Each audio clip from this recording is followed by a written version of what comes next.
Bonsoir, bonsoir à tous et à toutes, et donc bienvenue sur ce nouveau Why Not Talk sur le développement commercial, de la commercialisation jusqu'à la fidélisation. Et donc on est avec Pierre Mauvais ce soir qui va intervenir sur ce talk. Bonsoir Pierre et merci beaucoup d'être présent avec nous. Donc l'idée de ce talk, c'est de faire quelque chose d'assez interactif. Donc pour tous les participants qui sont connectés, n'hésitez pas ou bien à poser vos questions dans le chat. Moi, je vais rester là en modératrice.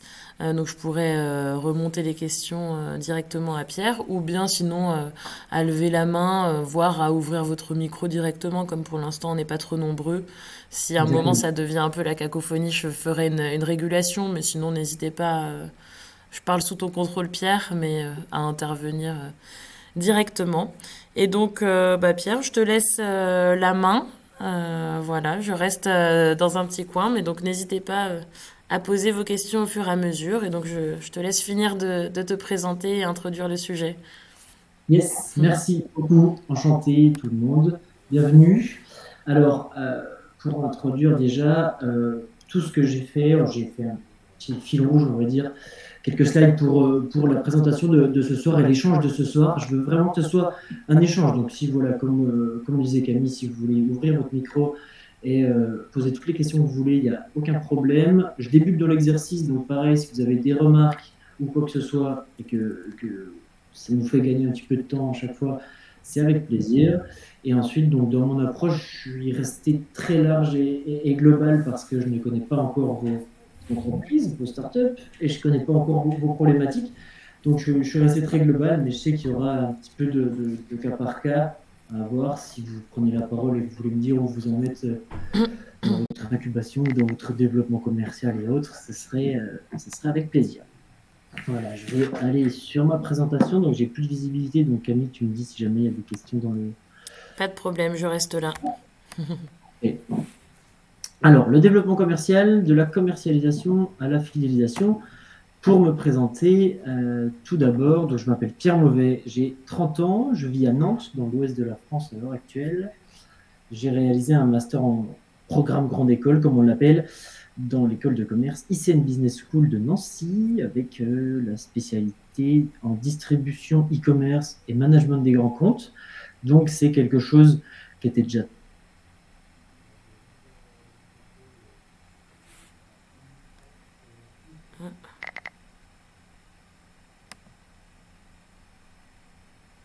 du 15-16. J'ai eu la chance de réaliser deux belles expériences professionnelles, une dans un grand groupe, dans de l'intrapreneuriat, dans une nouvelle enseigne du groupe Saint-Gobain à Paris, et ensuite chez NeoBridge, une entreprise qui est basée dans l'Est, NeoBridge dans le milieu de la formation. Je vais rentrer dans les détails, bien entendu. Donc, chez Saint-Gobain, ça a été essentiellement du B2B. J'ai commencé en tant que commercial sur le terrain, donc chez Saint-Gobain dans une enseigne de distribution, c'était tout ce qui était matériaux de construction. Donc resté avec des clients qui étaient électriciens, plombiers, entreprises générales de bâtiment. C'était tout client du milieu du bâtiment, du milieu de la rénovation, de 1 à 30 salariés approximativement. Donc, c'était du B2B avec certaines personnes qui avaient un salarié et un seul chantier à la fois, et d'autres personnes qui avaient 10 chantiers avec 3 personnes sur chaque chantier, donc des problématiques à chaque fois différentes. Chez Saint-Gobain, on a tenté de bouger un petit peu les lignes du milieu du bâtiment avec une thématique cross-canal, comme on l'appelait. Donc, il y avait les commerciaux sur le terrain, fonctionnement un petit peu à l'ancienne, si je peux me permettre. Et il y avait aussi une grande présence sur le web et un grand dynamisme sur le web avec une livraison beaucoup plus rapide aussi sur chantier. Et c'était ça les vrais critères de différenciation qui ont fait fonctionner cette enseigne et bien évoluer tout ça. Donc ça a duré à peu près 3 ans et j'ai évolué sur un poste de manager de secteur dans le nord-est parisien. Et donc, je pilotais 3 comptoirs de vente, comme on les appelait, 3 boutiques, 3 comptoirs de vente, avec un commercial rattaché pour chaque comptoir de vente et 3, 4, 5 vendeurs par comptoir. Donc, au niveau management, on était sur entre 10 à 15 personnes Donc ça a évolué assez vite. C'était assez intéressant parce que le management est humain et bien différent par rapport aux problématiques. On avait un compteur de vente qui était en difficulté de par son emplacement, un autre qui fonctionnait vraiment très bien. Donc voilà, entre les équipes et le management direct était bien différent. Donc ça c'était intéressant. Et ensuite, je suis arrivé chez NeoBridge. NeoBridge, c'était une jeune société, enfin c'est une jeune société dans le milieu de la formation, donc essentiellement sur les langues européennes, donc formation à distance sur les langues européennes, et un petit peu sur l'informatique, la bureautique, etc. Et donc là, on est passé donc, du B2B, comme je vous disais, chez Saint-Gobain, au B2C, donc business to consumer, c'est-à-dire le client final, et business to business, d'entreprise en entreprise. Et donc, le business to consumer chez NeoBridge, c'était vraiment que du particulier. Et on a monté une équipe de 4-5 personnes pour répondre à toutes les demandes et accompagner les clients et les faire rentrer en formation sur des parcours en moyenne de 6 mois de formation à distance, avec un accompagnement avec des formateurs, mais aussi avec un contenu énorme sur une plateforme Internet. Voilà. Donc, comme vous pouvez le voir dans mes deux expériences, il y a eu pas mal de management d'équipes commerciales, donc j'ai un petit peu de recul avec le temps qui passe, j'ai un petit peu de recul sur les approches de management et l'évolution commerciale d'une équipe. Donc, connaissance détaillée des produits et des services, ça on va rentrer un petit peu plus dans le détail ensuite. À mes yeux, de la commercialisation à la fidélisation, ça retrace toute l'approche commerciale d'une entreprise. J'ai vraiment, ça c'est comme si c'était un sommaire, j'ai vraiment 2 parties. La première partie, c'est tout ce qui est stratégie commerciale. On va réfléchir à analyser le marché, à connaître les changements et les grandes mouvances du marché pour ensuite analyser sa typologie de clients. Tout ça, c'est vraiment la stratégie. C'est avant l'opérationnel, c'est-à-dire qu'est-ce qu'on va faire, comment on va le faire. Et l'opérationnel, c'est ce qu'on va faire et les échanges avec nos clients, donc suivi et relation client, analyser les retours des clients, surtout pour les débuts, pour vos entités, pour vos jeunes entreprises. C'est hyper important d'écouter ses clients, de prendre en compte ce qu'ils pensent, ce qu'ils en disent, et d'évoluer au mieux là-dessus. Et ensuite, évolution du produit et du service suite au retour du client. Ça aussi, on va y revenir. Comme cette slide est plutôt un sommaire, n'hésitez pas à m'arrêter s'il y a déjà des questions, c'est avec plaisir en tout cas. Alors, cibler ses premiers clients. Donc, comme je vous disais, je ne sais pas exactement où en sont vos startups. Certaines ont peut-être déjà eu des échanges commerciaux, d'autres débutent peut-être seulement les premiers échanges, d'autres n'en ont peut-être pas eu du tout. Donc, voilà. On va essayer de revenir à la base. Comment cibler ses premiers clients? Il faut déjà définir le groupe de personnes qui sera le plus intéressé par son produit, que ce soit du B2C, donc que ce soit du client final qui est le particulier ou le client final qui est l'entreprise. Il faut savoir exactement les caractéristiques. Est-ce que ça peut influer via l'âge du client, via son habitude d'achat, via son emplacement géographique? Ça peut être plutôt du B2C. Et ensuite, il y a aussi le côté B2B, qui c'est qu'on va attaquer, entre guillemets, dans les entreprises, donc fonction dans l'entreprise de la personne, son niveau de responsabilité, son secteur d'activité, et même peut-être son emplacement géographique. Avec l'emplacement géographique chez NeoBridge, on avait vraiment focalisé une approche pour toutes les personnes qui sont en zone frontalière à l'est de la France, en lien avec l'allemand, donc qui vont travailler en Suisse allemande ou en Allemagne. Et on avait poussé un petit peu nos formations là-bas avec différentes communications. Et ça avait plutôt bien fonctionné sur l'apprentissage de la langue allemande pour les travailleurs frontaliers. Voilà. Donc il faut s'adapter au mieux et savoir exactement comment on va cibler ses premiers clients. Okay. Ensuite, pour son introspection, pour sa startup, pour son introspection, il faut connaître ses critères de différenciation, où c'est que je me place, c'est-à-dire quelle est vraiment la valeur ajoutée de mon produit, qu'est-ce qui va être vraiment intéressant, innovateur pour ses clients. Okay. Et ensuite, via des jeux de rôle, on peut anticiper, réfléchir aux remarques potentielles de ses clients et anticiper les réponses à ces remarques. C'est-à-dire que peu importe quel est votre produit, il y aura forcément des remarques homogènes ou non. Il y aura forcément voilà, des retours de la part de vos clients. Donc c'est souvent un petit peu les mêmes choses, les mêmes questions. Donc ces questions, il faut vraiment les anticiper avant et avoir absolument tout en tête pour que dès les premières accroches, vous allez vite vous en rendre compte, c'est très dur de démarcher, c'est très dur d'attirer ses premiers clients. Donc une fois qu'on a le contact avec le premier client, il n'y a aucune question qui doit rester sans réponse, il n'y a aucune question qui doit être une source de blocage parce que le travail est déjà compliqué au début, donc il ne faut surtout pas perdre le client une fois qu'on a l'échange et que ça devient vraiment intéressant et que ça devient vraiment épanouissant pour vous commercialement, mais et pour le client aussi, puisqu'il tend une oreille particulière à votre produit, à votre service. Alors, se faire connaître et prospecter. Il y a différentes thématiques, comment se faire connaître. Comme je vous le disais, je suis resté très large, donc voilà, c'est vraiment quelques idées au fur et à mesure, mais il y en a d'autres, et par rapport à vos aptitudes et par rapport à vos envies, il faut rentrer un petit peu plus dans tel ou tel secteur, par exemple. Ça, on pourra échanger un petit peu mieux au fur et à mesure, ça serait super aussi. Alors, favoriser les rencontres professionnelles quand on est une jeune société. Quand j'ai débuté chez NeoBridge, je suis arrivé en 6e ou 7e position, donc on était vraiment une jeune boîte. Il y a l'outil, c'est-à-dire la plateforme, donc le front office et le back office, avait été développé en interne pendant 2 ans, et je suis arrivé avec le premier client, on va dire. Donc tout le développement commercial était à faire, tout le suivi commercial était à faire, donc super intéressant.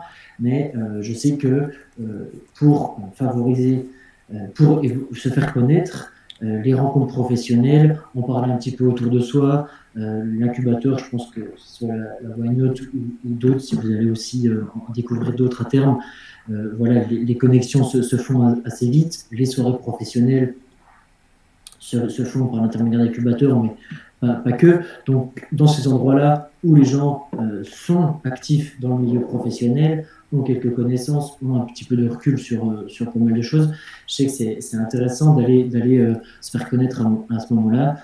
Parfois, ça se joue à pas grand-chose. Le bouche à oreille est la première approche. Donc, on peut travailler là-dessus. Ensuite, démarcher via des outils qualitatifs. Donc, j'ai pris 2 exemples, LinkedIn pour le B2B par exemple, et Facebook Meta, le groupe Meta Ads et les Google Ads par exemple pour le B2C. On a eu des difficultés à un moment, toujours chez NeoBridge, on a eu des difficultés à un moment au niveau nombre de clients, tout simplement. Donc, on est rentré en partenariat avec une autre entité qui avait un côté très très novateur sur l'apprentissage de langue. Et donc, on a créé un partenariat rapproché pour qu'on puisse travailler main dans la main. Eux avaient le côté novateur, nous, on avait le côté un petit peu plus structuré, avec le recul qu'on avait et avec notre approche avec nos formateurs. On avait un petit peu de recul, donc c'est pour ça qu'on s'est bien entendu. Et donc, avec pas mal c'était surtout sur Meta, surtout sur le groupe Meta, donc Facebook, Insta, où on allait rechercher les personnes intéressées par nos formations et on créait du lead, c'est-à-dire du lead plutôt très qualitatif parce qu'on avait des pourcentages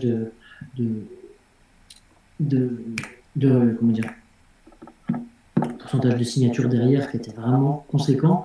Et donc, on allait vraiment cibler avec ces ads les bonnes personnes au bon moment. On avait énormément de demandes le week-end, énormément de demandes le soir, comme c'est du B2C. On les rappelait à l'heure et le jour qui leur correspondait au mieux. Et on était vraiment dans une approche d'écoute et d'accompagnement pour les faire évoluer. Et donc, cet intermédiaire-là nous a fait avoir un second souffle commercial hyper stratégique et beaucoup plus sain. Donc ça, c'était super. Sur LinkedIn, une fois que vous avez un petit peu une réputation avec votre entreprise, une fois que vous avez quelques partages, une fois que vous avez OneNote qui vous repartage sur sur LinkedIn, ça vous fait pas mal de visibilité. Et ensuite, les demandes entrantes dans le B2B se font de plus en plus sur LinkedIn, comme vous devez le savoir. Et donc là, les échanges sont beaucoup plus intéressants, beaucoup plus rapides, et c'est une grande source d'acquisition de clients sur LinkedIn. C'est devenu un super outil. Okay, ça, c'est, on va dire, se faire connaître. Et ensuite, il y a prospecter. Une fois qu'on arrive à accrocher les premiers échanges, on essaye voilà, d'offrir des essais gratuits, d'offrir des parrainages. Une fois qu'un client est arrivé, une fois qu'un prospect est en pourparlers avec nous, voilà, il ne faut pas le lâcher, il faut l'accompagner, il faut l'aider. Les essais gratuits, toujours chez NeoBridge, on offrait 1 heure ou 2 heures d'accès à la plateforme pour faire goûter aux clients la puissance de la plateforme et la largeur de formation. Et voilà, on s'est vite rendu compte que les personnes n'essayaient jamais tout seules en autonomie. Donc, on a ensuite fixé des rendez-vous d'essai. Donc, par exemple, vous pouvez fixer un rendez-vous avec eux, vous montrer, vous présenter votre produit, si c'est par exemple une licence Internet, RH ou autre, peu importe. Vous pouvez montrer, accompagner votre client, rentrer dans le détail, et c'est là où vous leur en apprendrez déjà pas mal. Et c'est là où ils seront plutôt contents de découvrir le contenu, et ils tendront une oreille particulière.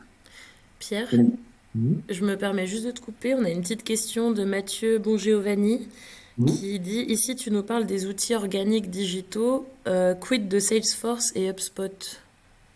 Alors, on y arrive. Sur Salesforce, j'ai placé Salesforce plutôt, enfin, sur tout ce qui est CRM, j'ai placé plutôt dans le suivi ensuite. C'est vrai qu'on aurait pu déjà en parler un petit peu maintenant. Je vais revenir sur les CRM, Ok, mais clairement. Voilà. Parfait. Merci. Ensuite, au niveau du parrainage, donc les essais gratuits, voilà, bien accompagner son client, bien lui dire, bien lui montrer toute la puissance de sa licence, de son produit, de sa plateforme, de votre produit, de ce que vous réalisez avec votre startup. Et ensuite, voilà, point d'honneur aussi sur le parrainage. C'est dur de trouver ses premiers clients, comme on le disait. Donc, à partir du moment où on a le premier, le deuxième, le troisième, et où ça commence de fonctionner, déjà ça nous rassure parce qu'on se dit que notre produit fonctionne, puisque les premiers prospects s'intéressent. Et donc, l'offre de parrainage, voilà, au début, il faut être généreux. Ne pas hésiter d'offrir 1 mois, 2 mois, 3 mois de licence, ou 1 mois, 2 mois, 3 mois de formation, ou voilà, vraiment peu importe quel produit, mais offrir à son prospect qui devient client, à son premier client, offrir 3 mois s'il nous ramène 1, 2, 3 clients, ou au moins 1, 2, 3 prospects. Dans l'approche commerciale, je sais que, voilà, je pense que tout commercial peut le dire. C'est dur parfois de prendre des répondeurs, de faire des appels à froid, comme on les appelle, et c'est un petit peu complexe. Donc, dès qu'on a un échange, déjà, les prospects, les clients nous donnent des billes, nous nourrissent aussi un petit peu, et nous, c'est pareil sur leur approche. Donc, c'est pas mal. Et ensuite, dans un monde où on est comment dire, pas harcelé, mais que ça soit, à partir du moment où on est dans la position du client final, donc moi, en tant que particulier, moi, en tant que micro-entrepreneur, ou moi, en tant que salarié cadre chez NeoBridge, il y a quelques mois, voilà, on est démarché énormément. Donc, pourquoi le client final va répondre à votre demande et pas aux 5 demandes d'avant ou aux 5 demandes d'après? C'est qu'il faut quelque chose de novateur. Et j'ai noté aussi surprendre par l'intermédiaire de sa communication. Voilà, il ne faut pas rentrer dans le rang comme toutes les autres entités. Il faut essayer d'être un petit peu novateur, changer, impressionner, faire rire. Je pense que l'humour fonctionne aussi beaucoup sur du mailing, sur la première accroche, sur la première communication. Donc voilà, on parlait des tickets avec Camille juste avant. Sur le ticketing via Why-Not, ce qu'on peut faire avec moi, c'est par exemple rédiger les premiers échanges sur LinkedIn, rédiger les premiers mails de démarchage, rédiger les premiers échanges commerciaux. Voilà, on peut réfléchir un petit peu à tout ça pour ne pas être, comment dire, un petit peu trop jeune dans son approche, un petit peu trop comme tous les autres, tous les concurrents ou tous les autres personnes qui démarchent les entreprises ou des particuliers, mais être un petit peu plus novateur, avoir un petit grain de folie qui fait vraiment parfois la différence et qui est plutôt plaisant. Je sais que moi, ça m'arrivait souvent de mettre des conversations ou des mails à la poubelle très rapidement et d'en garder toujours un de temps en temps où il y avait une petite pointe d'humour, où où le produit était vraiment claquant, où il y avait un vrai critère de différenciation, ou à un moment où il y avait une petite pointe d'humour ou autre.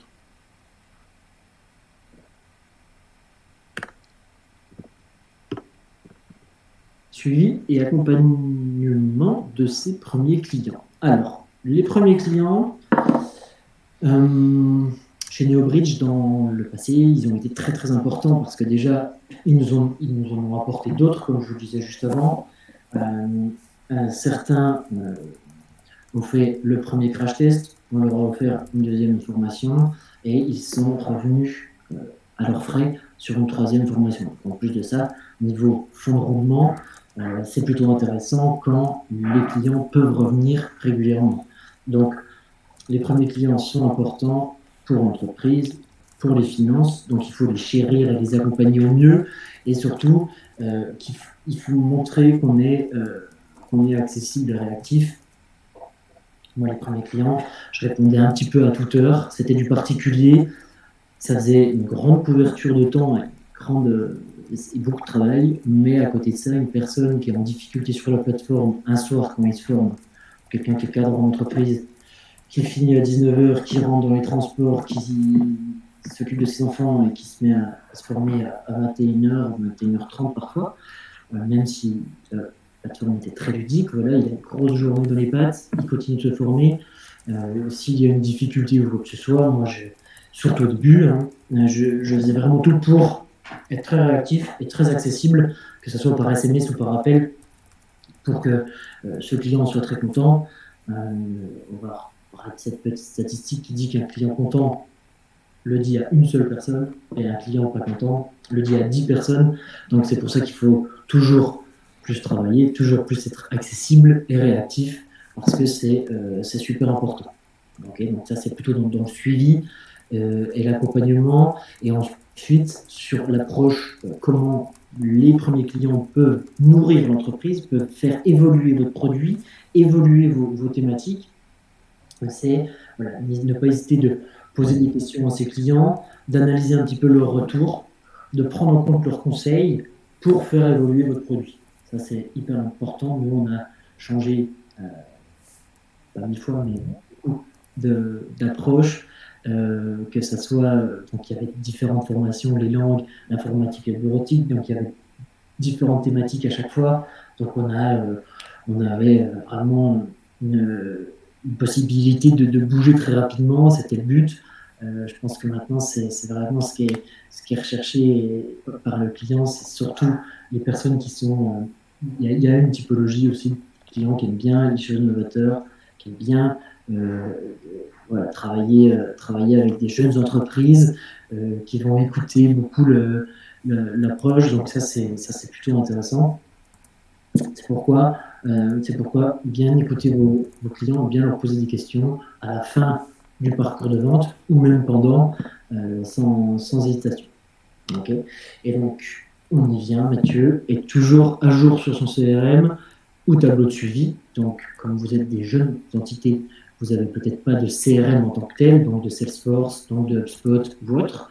Vous êtes peut-être obligé de passer par la case, comme toute jeune entité, ce bon vieux tableau Excel, toujours à jour. Donc, je mets toujours en majuscule parce que, comme je vous disais, l'importance des premiers clients, l'importance des premiers prospects, la difficulté de les atteindre, il est important que la personne qui vous rappelle, le client qui vous rappelle, vous ayez ce tableau ouvert H24 sur votre ordinateur pour être toujours au courant. À un moment, vous en aurez pas mal, vous allez peut-être en confondre, etc. Vous allez peut-être oublié d'enregistrer son numéro ou X ou Y raison.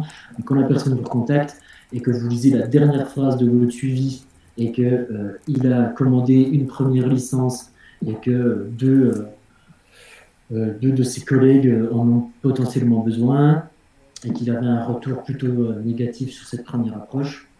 Voilà, si vous décrochez, bonjour, bonjour Michel, comment ça va? Est-ce que la licence a toujours ce problème? Comment je peux vous aider? Et comment vont vos deux collègues qui avaient besoin de cette licence? Ça pourrait être super de me donner leur contact pour que je puisse les contacter peut-être en direct et puisse faire un rendez-vous. Okay, ça, c'est la base vraiment du commercial, le CRM, hein, bien entendu, mais c'est surtout hyper appréciable si vous vous mettez à la place de votre client à ce moment-là, c'est hyper appréciable d'appeler une entreprise et que la personne sache exactement où il en est dans son parcours avec vous. Ça, je sais que j'étais peut-être un petit peu chiant avec mes quatre collègues que je pilotais chez NeoBridge parce qu'il fallait toujours que ça soit nickel, toujours être à jour dans les tableaux, dans le suivi, dans le CRM. Après nous, parce qu'il était en back-office, il avait été développé en back-office, en interne. Donc on avait vraiment tout ce qu'il fallait. Mais voilà, il fallait toujours être vraiment à jour pour prendre chaque client, chaque appel avec la plus haute importance. Je crois que quelqu'un voulait prendre la parole. Je n'ai pas la visibilité, mais j'entends du bruit. Oui, désolé, je suis dehors. Je suis en train de marcher, mais j'ai une petite question. Là, tu nous as parlé de CRM. Enfin, de mon point de vue, c'est plutôt de ce que tu dis, c'est plutôt du B2B finalement, parce que quand on s'adresse à un marché qui est du B2C, comment on peut avoir cette vision en fait quand on est sur un marché qui s'adresse à 10 000, 50 000 personnes, je veux dire, du B2C classique? Comment tu veux avoir des retours, comment tu peux suivre en fait les retours positifs ou négatifs en fait de tes clients? Parce que le B2C, le B2B en soi, je le vois et je le devine un peu derrière un outil de CRM assez classique, tel que je parlais tout à l'heure, HubSpot ou Salesforce, mais quand on s'adresse à un marché B2C, c'est là où ma question, c'est là où je vois un peu plus la complexité de la chose et je me demande en fait comment on peut suivre cette satisfaction en fait, parce qu'on ne va pas appeler les 50 000 personnes. Voilà. Donc, la question c'est est-ce que tu as un outil ou est-ce que tu as des idées pour ce genre de problématique? Alors, nous, ce qu'on faisait, c'est qu'à partir du moment où on avait un échange, à partir du moment où il y avait un intérêt, il rentrait dans le tableau. Ce qui fait que du coup, ton marché, c'est 50 000 personnes à la base, en B2C, c'est 50 000 personnes, mais concrètement, tu n'as pas échangé avec les 50 000 personnes. Donc à partir du moment où tu as un échange, où il y a un suivi client, où il y a une approche d'évolution avec ce client, même si voilà, il n'est finalement pas intéressé, etc., au deuxième ou troisième appel, pas de souci, mais au moins, il rentre à ce moment-là dans ce tableau, ou il rentre à ce moment-là dans ce CRM, et avec les fonctions recherche, que ce soit sur un tableau de débutant, on va dire, ou un CRM un petit peu plus élaboré, que ce soit les noms de famille, que ce soit les entreprises, ou que ce soit même les numéros de téléphone, tu peux retrouver le client assez rapidement avant un appel si ton CRM est ouvert. Moi, c'est ce que je faisais très régulièrement. Je le faisais avec le numéro de téléphone parce que je passais pas mal d'appels, surtout quand on a dû muter avec notre partenaire dont je parlais avant. Je passais quand même beaucoup d'appels et donc je ne pouvais pas enregistrer tous les numéros de téléphone, je ne pouvais pas me souvenir de tout le monde, c'est sûr. Donc je le faisais en format numéro de téléphone, ce qui me permettait avant de décrocher, de savoir qui m'appelait et savoir exactement où j'en étais parce que je disais juste la dernière phrase. Tu vois ce que je veux dire? Ok, je vois l'idée. Merci. C'est ma pensée, hein. Il peut y avoir d'autres choses aussi, mais je sais que c'était un milieu ultra concurrentiel. C'est un milieu ultra concurrentiel, la formation, qui plus est en langue, avec des mastodontes qui prennent une grande part du marché et des petites boîtes qui essaient de se développer au fur et à mesure. Nous, on s'en est sorti clairement pas mal parce que je sais qu'on avait cette approche client qui était super. En plus des autres outils un petit peu que j'ai conseillés, dont j'ai parlé, le côté très proximité était pas mal. Je crois qu'il y a Anita qui a levé la main, qui aimerait parler. Oui. Ouais. Merci, bonjour. Alors, oui, petite question. Alors là, si j'ai bien compris, c'est que ce que tu recommandes, c'est effectivement d'aller en one-to-one, d'appeler les clients potentiels, c'est ça? Si j'ai bien compris. Oui, alors tu es chez Why Not Factory, J'ai été chez Why Not Factory et maintenant j'ai ma marque de vêtements réversibles. Ok. Voilà. Et donc là, évidemment, la question de la fidélisation se pose. Sauf que moi, j'avais une petite question. Parce que, après, moi, c'est mon avis. Moi, je trouve ça peut-être relativement intrusif d'appeler les gens. Est-ce que tu connaîtrais pas d'autres solutions, on va dire un peu moins directes, qui aussi peuvent fidéliser? Oui, alors, Merci. ouais, pas de problème. Alors, à méditer, pas mal de possibilités. Moi, je suis très téléphone parce que j'aime bien créer la proximité avec la personne, ok? Mais que ce soit la visioconférence ou le mailing, c'est possible aussi. Là, si tu veux continuer avec tes clients, savoir un petit peu où ils en sont, savoir s'ils ont d'autres besoins ou autres, je pense que tu peux, je pense que un mail, juste pour faire un petit point avec, faire attention de ne pas tomber dans les spams, donc avoir. Pardon. Attends, je suis en ligne. Je crois que Nawa, tu as ton micro qui est allumé.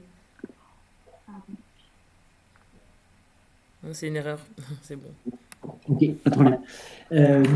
Donc Anita, oui, le mailing, du coup, si alors ouais, c'est vrai que c'est peut-être une approche différente. Si le client voilà, s'il a apprécié ton produit, ton service, etc., essayer de le garder dans le pipe avec un petit mailing, savoir où il en est, savoir comment il évolue.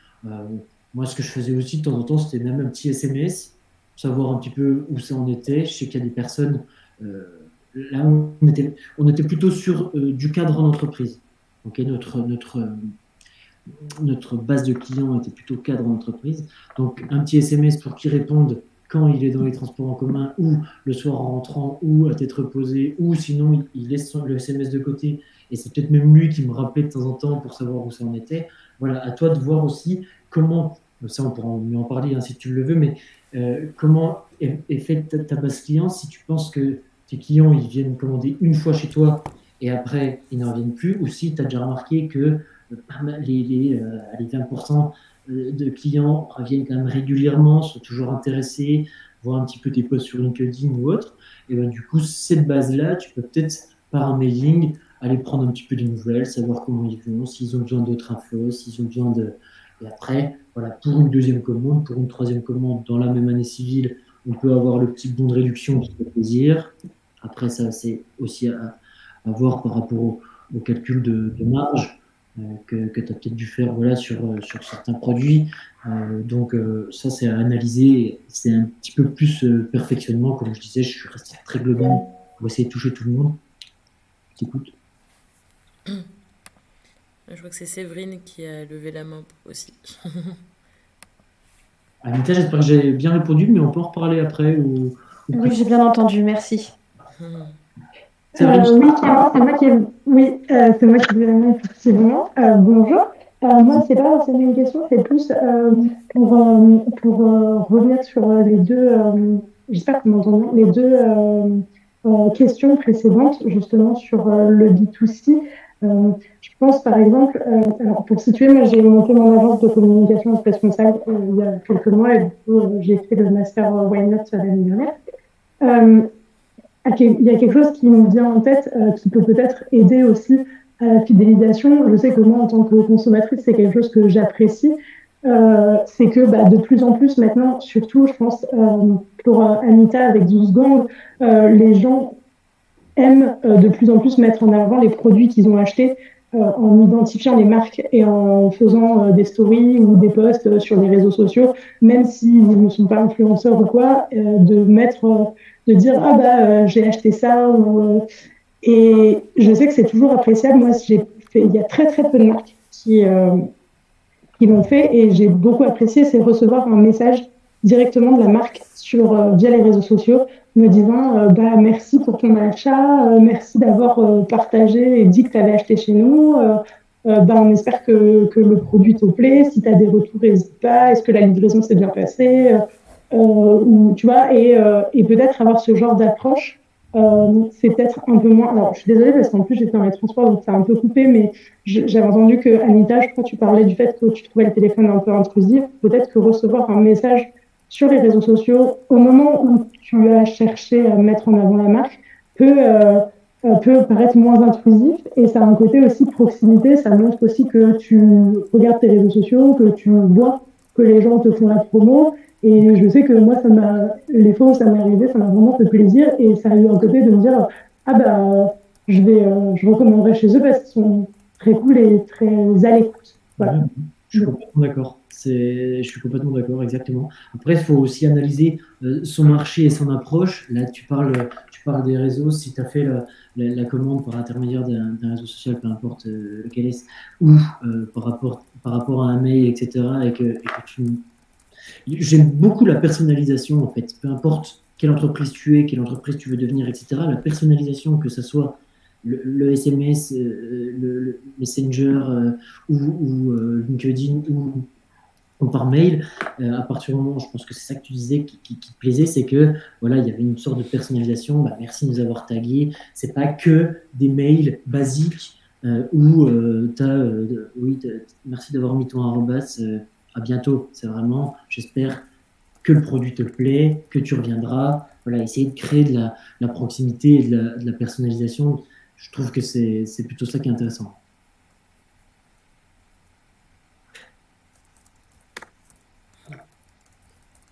Ensuite, j'ai noté 3 erreurs. Il y en a bien plus, rassurez-vous. Il y en a énormément que j'ai faites, que je ne conseille pas. Et c'est bien entendu une liste non exhaustive, hein, bien entendu, mais ça, c'était chez Saint-Gobain. Tout au début, quand je commençais en tant que commercial, je m'étais vraiment focalisé sur un seul gros client à gros potentiel, avec énormément de chantiers, de travaux possibles de son côté. Et je ne vais pas dire que je l'ai attendu des mois, mais à peu près, et que j'ai perdu énormément de temps. Et du coup, je laissais passer énormément de clients à côté. Ça, c'est vraiment pas ce que je conseille. Quand on débute et que on commence d'avoir quelqu'un au téléphone ou un échange de mails vraiment intéressant, où on est sûr que ça va fonctionner, que ça va être le jackpot et les gros clients du début, ça, il faut faire très attention parce que c'est très rare et ça fonctionne pas trop comme ça, je pense. Un gros client peut en ramener 0 derrière, et le petit client qu'on a laissé passer aurait pu nous en ramener 3 gros derrière. Donc attention à ne pas vous focaliser que sur celui qui va rapporter X euros et sur de longs mois. J'ai mis beaucoup de doutes à ce sujet-là, et il faut prendre toutes les personnes avec toute l'importance qu'elles ont, pour surtout ne rien laisser passer, parce que les débuts sont parfois compliqués, et peu importe la taille du client, peu importe le temps qu'il sera client, etc., ils sont tous très importants. Voilà. Ensuite, ça c'était un petit peu les débuts chez NeoBridge. On ne s'était pas vraiment spécialisé. À la fin, on était sur les fameux 80-20. On était quasiment sur 80% de formation en langue, même plus, je dirais 90. Donc, on avait fait le choix de ne pas se spécialiser, de rester très large, etc. Et on essayait de courir derrière plusieurs lièvres, et on s'est un petit peu perdu. Et ce qui nous a ensuite, on s'est un petit peu responsabilisé et on s'est spécialisé via notre partenaire. Mais voilà. En gros, c'était pas forcément la bonne idée. Parfois, avoir un seul produit bien spécialisé, bien détaillé, c'est beaucoup plus intéressant, et je pense que les clients pourront le comprendre et vite l'analyser. Par exemple, vous avez une entreprise concurrente qui fait, vous avez un produit, vous vendez un produit, vous avez une entreprise concurrente qui vend ce même produit, mais qui en vend 10 autres aussi. Ils vont forcément prendre beaucoup plus de temps dans les échanges, ils vont être beaucoup plus lents dans les échanges, dans la proximité, que vous potentiellement aurez beaucoup plus facilement. Donc c'est ça vos arguments, c'est là où vous pouvez vous dire, voilà, moi je fais ça, je fais telle licence RH, je fais tel produit réversible, je fais peu importe, et je me focalise vraiment. Je me focalise sur mon produit, je le connais par cœur, et je garde toujours en proximité. Je pense que nous, c'est ça qui nous a pénalisé. Et j'ai deux, trois autres idées aussi. Je pense que de certaines entités qui se sont un petit peu perdues dans leur non-spécialisation, dans sa volonté de rester un petit peu global. Okay.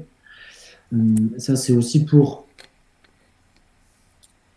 la dernière, se focaliser sur la mauvaise base de clients, se fatiguer et ne pas comprendre lors de la prospection. En gros, ça aussi, ça m'est arrivé un petit peu au début.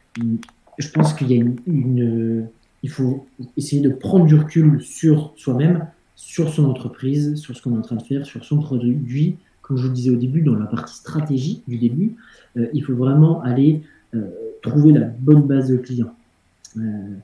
Se fatiguer à essayer de démarcher à gauche, à droite, de dire oh, bah, au pire, là j'envoie via Sage Navigator par exemple sur LinkedIn, j'envoie je ne sais pas combien de demandes, je ne sais pas combien de messages sur LinkedIn en étant sûr que c'est cette base client là, et au pire on aura essayé, mais au final on a peu de réponses. Ça donne pas confiance en soi, ça fait perdre un petit peu de temps, de confiance en soi et de globalité positive. Donc, voilà, essayez de bien vous focaliser sur telle typologie de client. Si c'est telle typologie de client, un message personnalisé sur la typologie de client qui correspond à votre produit sera bien plus bénéfique que les 50 messages que vous avez envoyés un petit peu rapidement à une base pas assez analysée, etc. Okay. Donc ça, il faut vraiment travailler sur la stratégie au début. C'est ça qui lance, même si elle bouge au fur et à mesure, bien sûr. Les premiers clients ne seront pas ceux de 2 ans après, 3 ans après, par rapport à la mouvance aussi de votre produit, mais vraiment vous focalisez, vous tentez de vous focaliser sur la bonne base de clients. Okay. Et voilà, ça c'était le slide de fin. Accompagnement et travailler ensemble, donc ça c'est pour les startups de la Why Not Factory. Vous pouvez ouvrir un ticket avec moi, on peut analyser vos premiers échanges commerciaux, s'il y en a, on peut travailler sur la rédaction de vos premiers mails dans votre démarchage, on peut travailler ensemble sur un petit peu mieux cibler votre marché, je peux vous conseiller aussi sur du suivi client, j'en ai fait énormément de suivi client, ça c'est vraiment ce qui est intéressant, palpitant, parce que comme je vous disais, il y a quand même l'analyse et le produit qui bouge un petit peu avec les clients, et ça, je trouve que c'est vraiment super. Et je vous en ai parlé rapidement tout à l'heure, le jeu de rôle avec le premier rendez-vous. Si un jour vous faites du B2B et que vous êtes en rendez-vous professionnel, on peut faire de la mise en situation de rendez-vous professionnel, d'échanges commerciaux, au téléphone, en visioconférence. On peut faire plein de choses. Donc voilà, je suis disponible et plutôt très ouvert. Je pense que vous avez plein de bonnes idées dans vos startups. Vous avez envie d'en découdre et de grandir. Donc voilà, je me mets à votre disposition si vous avez besoin. Il doit être 18h46. C'est ça. Super, merci beaucoup Pierre. Je ne sais pas s'il y a des questions éventuellement parmi vous, si vous voulez parler de vos cas particuliers à Pierre, profitez, on a encore 10-15 minutes devant nous pour parler vraiment de vos cas de figure. C'est l'occasion.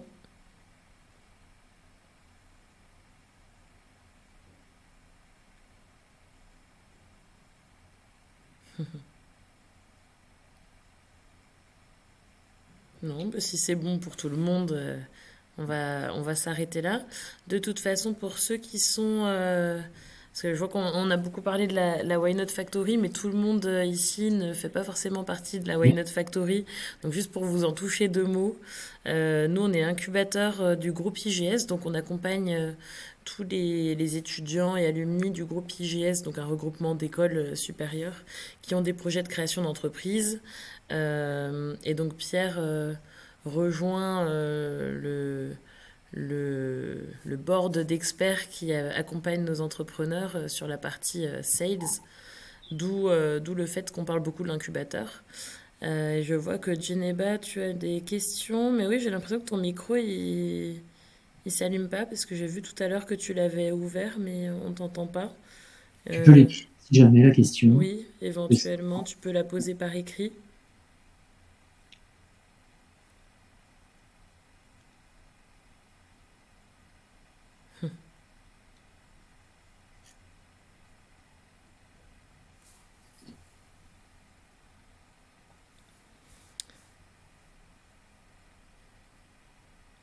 Ma question est la suivante. Comment faire du développement commercial auprès des clients qui ne sont pas sur Internet? Très bonne question. Très bonne question. Il faut aller sonner chez eux. Alors, ceux qui ne sont pas sur Internet, est-ce que tu peux me dire dans quel secteur tu travailles, à quel client tu penses en gros, que je puisse remettre un petit peu de... À bientôt Mathieu. Si tu veux, Geneba, ouais, me mettre un petit peu plus de décor. Parce que historiquement, voilà, les personnes qui n'étaient pas sur Internet, c'était le fameux porte-à-porte d'époque. Alors ça, c'est quand même assez arriéré comme méthode, et surtout très compliqué. Mais là, je serais curieux de savoir de quel secteur tu parles.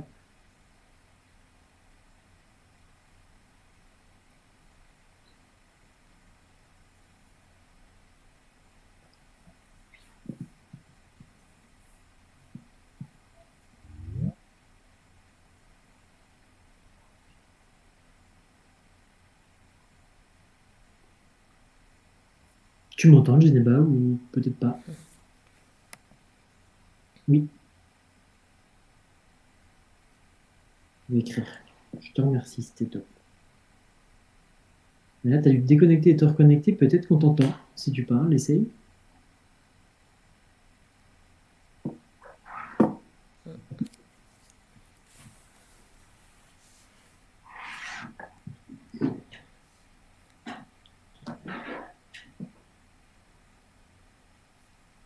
Je ne sais pas s'il y a d'autres questions en attendant. Ce que je vous propose, c'est si jamais il y a d'autres questions, vous pouvez les poser éventuellement. Oui, Pierre? Oui, bonjour. Moi, j'aurais une petite question pour toi, Pierre. En fait, voilà, je suis en B2B et j'ai un petit problème avec mes clients. C'est qu'ils se sont regroupés ces dernières années en de gros groupements. Donc, j'ai un nombre de clients qui s'est réduit, mais c'est toujours des clients de plus en plus gros. Et je suis face à un acheteur ou une acheteuse qui n'est pas mon client final. Donc, je suis face à quelqu'un qui me parle de prix, qui s'en fout un petit peu des caractéristiques du produit. Et je n'ai pas le droit, bien évidemment, de communiquer en direct avec les clients finaux, euh, puisque je dois communiquer qu'avec l'acheteur. Je peux faire des mailings, des choses comme ça, mais via l'acheteur qui, lui, ensuite communique auprès de ses agences. Et je suis un petit peu bloqué là-dessus et je voulais savoir si tu avais une petite solution. Tes clients historiques, du coup, tu communiques plus avec, du coup? Parce qu'ils sont...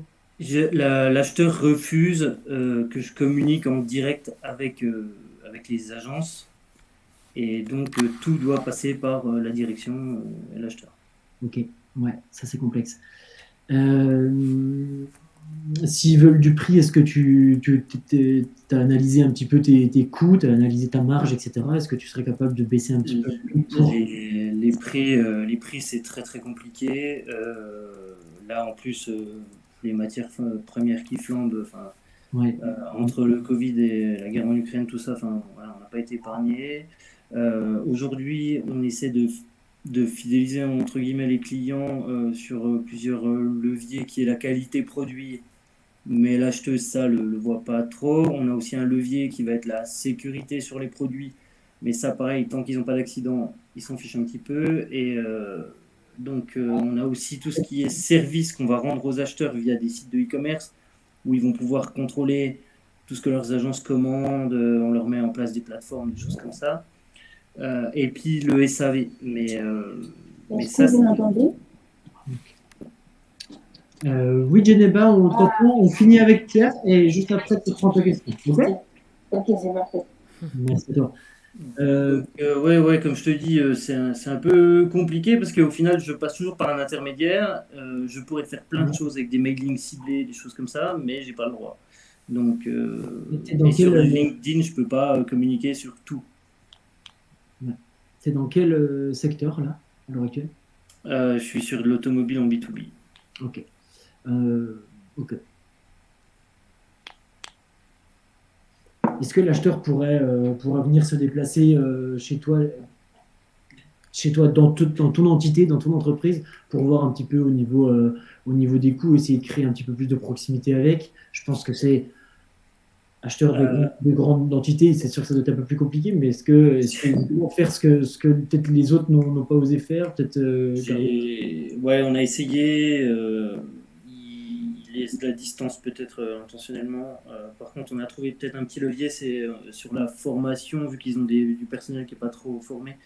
On Ouais. demande en fait, on propose nous des formations, ce qui nous permet de faire venir en fait les clients finaux directement chez nous. Ok. Et ben pourquoi pas offrir quelques jours, je sais pas au niveau des coûts, etc. Hein, je reste très global, mais pourquoi pas offrir, euh, s'il travaille avec toi sur une partie ou sur la globalité, offrir un, deux, trois, quatre jours, je sais pas les coûts d'échange de formation sur place chez eux. Comme ça, toi, tu gagnes par conséquent aussi en proximité et avec les salariés, mais aussi avec eux. Ça peut être un beau levier, ça, vrai. Ouais, ouais, vas-y, Mais je fais ça. sinon dans les agences, je sais que si c'est du local, etc., sans c'est jouer sur les mots, hein, mais c'est ce qui est un petit peu le business, le commerce, etc. C'est les personnes que tu n'as pas le droit, avec qui tu n'as pas le droit d'échanger, etc. euh, comment les croiser dans un moment qui n'est pas pro, quoi. Tu vois, Ouais, c'est-à-dire que il y a des BRI qui existent, tu sais, des groupements professionnels où des gens échangent. Moi, chez Saint-Gobain, j'y étais un moment, donc je suis rentré par un électricien et une entreprise générale du bâtiment. J'étais distributeur et tous les gens à côté de moi, ils étaient avocats, experts comptables, etc. C'était vraiment que du conseil. On mange un bout ensemble, on discute, on se conseille s'il y a des gens qui ont des grosses problématiques. Toi, sur une problématique comme ça, déjà, tu peux peut-être rentrer dans un groupe professionnel comme ça. Et peut-être qu'un membre d'une agence pourrait t'intéresser parce qu'il se trouve peut-être dans un groupement professionnel. ouais. Je vois un peu que ces deux leviers-là. Ok, merci. Pas de problème. Geneba, je t'écoute. Oui, merci, désolée, je ne sais pas pourquoi ça a marché, je suis dans les transports. Alors, ma question, en fait, c'était comment développer le développement commercial pour les personnes, en fait, qui ne sont pas sur Internet. Je pense plutôt à la génération des 50-60 ans, mais qui sont plus à la pub, peut-être qui regardent plus la télé que nous, les jeunes. Je sais que nous, les jeunes, on nous attire plus par les réseaux sociaux, sur Internet, les mails, mais comment attirer des personnes qui n'utilisent pas, en fait, les réseaux sociaux, qui n'utilisent pas les mails et qui n'utilisent pas tout simplement voilà, quoi, les moyens de communication sont actuellement. Alors, tu es dans quel secteur? Pareil, je repose un peu la question pour avoir un petit peu le décor, que je puisse un peu mieux te répondre, parce que quand j'ai fait le secteur, je sais que je galère un petit peu. Alors moi, j'ai pas commencé, mais en fait, j'aimerais créer une application d'envoi en fait excusez-moi, ok, d'envoi en fait de colis avec une traçabilité, une garantie, une sécurité de la France vers l'Afrique. Et donc c'est plutôt ça. Et les personnes en fait que je vise, ma cible, c'est plutôt les personnes qui ont l'âge de mon père et des personnes qui construisent des maisons, des personnes qui ont des familles, des personnes voilà, qui ont une famille dans leur pays d'origine. Je vois. Au début, on avait. J'ai pensé à quelque chose, c'est-à-dire que je sais qu'il y a des très grandes, enfin, il y a beaucoup de personnes qui sont dans des foyers pour hommes et là-bas, c'est de faire peut-être des affiches. Je sais que les affiches, ça marche. Je sais que la publicité à la télé, ça marche. Je sais que le bouche à oreille aussi, ça marche. Mais je voulais voir s'il n'y avait pas d'autres solutions, enfin d'autres méthodes. Alors, la publicité Sur la télé, à la télé. enfin, il faut avoir pas mal d'argent au début pour Oui, investir. voilà, c'est pour ça. C'est C'est pour sûr ça, en fait. que ça fonctionne bien, parce que sinon, on n'en aurait pas autant, tu vois, bien entendu, que ça fonctionne. Euh, c'est complètement fou, même parce que c'est des temps de plus en plus longs, je trouve, dans les programmes, et du coup, bien sûr que ça fonctionne. Mais à côté de ça, c'est très onéreux. Je ne sais pas si tu auras cet argent-là au début. Non, Si, je n'ai pas cet argent, c'est pour ça que je vous pose la question. Quelles sont les alternatives en fait? Est-ce qu'il y a d'autres choses qui existent qui ne sont pas trop coûteuses? Alors, si tu es sur un marché de personnes, c'est des personnes qui ont de la famille en Afrique aussi, au niveau de l'envoi de colis. Aussi, Ouais. aussi. Donc, peut-être que tu peux travailler dans des associations de quartier. Tu peux Mhm. rencontrer des associations de quartier, si tu as des connaissances de différentes personnes qui pourraient être déjà intéressées, qu'est-ce que font ces personnes-là? Est-ce qu'elles ont une association? Est-ce qu'elles font du sport? Est-ce qu'elles ont des voisins, des amis, des collègues qui pourraient être intéressés là-dessus, avec qui tu pourras déjà un petit peu en parler? Tu vois? Ouais. Donc tout ça, déjà au téléphone. Nous, au début, chez NeoBridge, quand j'étais dans le monde de la formation, on avait des personnes de cette tranche d'âge dont tu parles, hein, donc on va pas être méchant, mais on va dire aller plus de 50, 55 ans, un petit peu et l'ordinateur, l'Internet. Et du coup, ce qu'on faisait, c'est on demandait si vous aviez des enfants, si vous aviez une personne dans la semaine que vous voyez régulièrement, qui utilise, elle, plutôt bien l'ordinateur, ou lui, plutôt bien l'ordinateur, qui pourrait vous aider, vous accompagner. Et moi, je repassais le coup de téléphone quand la fille de madame passait la voir dans la semaine. Et on discutait les trois, et tout se passait très bien parce que la fille, à ce moment-là, était plutôt la porte d'entrée, quoi. C'est-à-dire, Oui, et c'est ce que ouais. je me suis dit ça aussi parce que moi, par exemple, dans mon cas, bah, je suis pareil. Mon père, il n'utilise rien du tout. Et c'est moi qui fais tout sur Internet, l'achat des billets, l'achat des choses. Et c'est ce que j'avais pensé, de Ouais. viser aussi les jeunes pour qu'ils puissent en parler à leurs parents. Ouais, voilà, exactement. Mais en tout cas, Ok. moi, si je prends l'exemple de mes parents, qui doivent potentiellement avoir peut-être le même âge que les tiens, on va dire, et ben du coup, faut réfléchir dans quelle association ils sont, qu'est-ce qu'ils font de leur temps libre. Alors bien sûr, ils travaillent, est-ce qu'ils ont des collègues, s'ils sont à la retraite, comme c'est le cas, quelle activité ils ont à côté, D'accord. pour essayer d'aller toucher un petit peu plus de personnes. Voilà, la voisine chez mes parents, elle est dans un groupe de peinture, par exemple, tu vois, donc ça peut être aussi ce genre d'entité-là où tu peux aller discuter, où ils se retrouvent de temps en temps, où tu peux aller discuter un soir, et là, tu couvres déjà 10, 15, 20, 30 personnes, puis après, tu en trouveras un autre un petit peu plus grand, etc. C'est ça qui peut être intéressant pour contourner l'Internet. Ok. D'accord. Mais ça serait des flyers, des affiches, Ou ou tu c'est des démonstrations. Moi, je reste toujours vraiment à tendance de proximité, etc. Si toi, tu te déplaces, si toi, tu vas discuter avec les gens, si toi, tu proposes, enfin, tu présentes ton produit, ils seront plus intéressés, ils tendront une meilleure oreille qu'un flyer qui peut vite finir à la poubelle, quoi, tu vois. Ok. Mais par exemple, enfin, oui, et des affiches, on peut demander si on peut afficher une affiche dans leur association ou dans leur local. Ouais, clairement, dans leur association où ils se regroupent, dans les affichages publics gratuits, il y a des endroits, et il y a aussi après les vraies affiches, les 4x3 dans les villes qui sont assez conséquentes. Ça aussi, c'est un petit peu plus onéreux, mais ça peut être ta deuxième, troisième étape. Ouais. Il faut D'accord. cibler ta zone, c'est-à-dire il faut cibler les endroits où vivent tes potentiels clients aussi, tu vois. Ok, c'est vrai.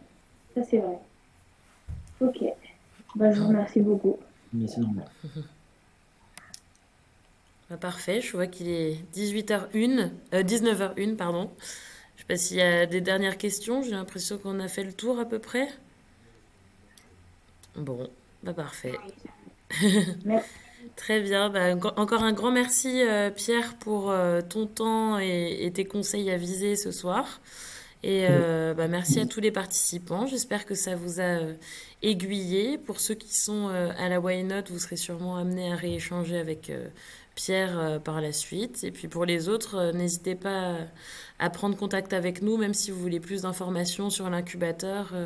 Normalement, vous avez dû recevoir des mails de ma collègue Kera, donc n'hésitez pas à prendre contact avec nous. Voilà, belle fin de journée à tous et à bientôt.